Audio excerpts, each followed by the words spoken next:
Copa আমেরিকার মহারণ শুরু হতে যাচ্ছে কালকেই। আগামীকাল সকাল ৬টায় বর্তমান চ্যাম্পিয়ন আর্জেন্টিনা ও কানাডার ম্যাচ দিয়ে পর্দা উঠছে অঞ্চলভিত্তিক এই ফুটবল মহারণের। ২০২৬ বিশ্বকাপের কথা মাথায় রেখে ৪৮তম কোপা আমেরিকার আসর বসছে মার্কিন যুক্তরাষ্ট্রে। যুক্ত হচ্ছে কনকাকাফ অঞ্চলের বেশ কিছু দল।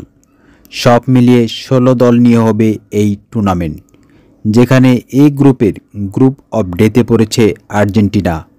গ্রুপ পর্বে মেসিরা পাচ্ছে মহাদেশীয় প্রতিপক্ষ পেরু এবং চিলিকে। সে তুলনায় কিছুটা সহজ প্রতিপক্ষ পেলেও স্বস্তি পাচ্ছে না ব্রাজিলও। গ্রুপ ডিতে কলম্বিয়া এবং প্যারাগুয়ের মতো প্রতিপক্ষের সামনে পড়তে হবে ব্রাজিলকে।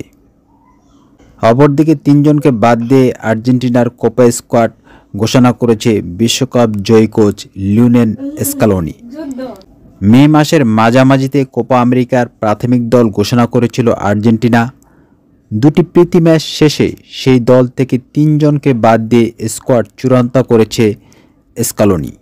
অবশেষে আলবিলুস্তিদের অপেক্ষার অবসান ঘটিয়ে কোপার চূড়ান্ত দল ঘোষণা করেছেন বিশ্বজয়ী কোচ লিওনেল স্কালোনি।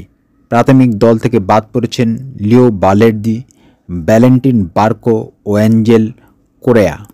কোপার টিকিট পেয়েছেন ভ্যালেন্টিন কার্বনি ও আলেজান্দ্রো গার্নাচো।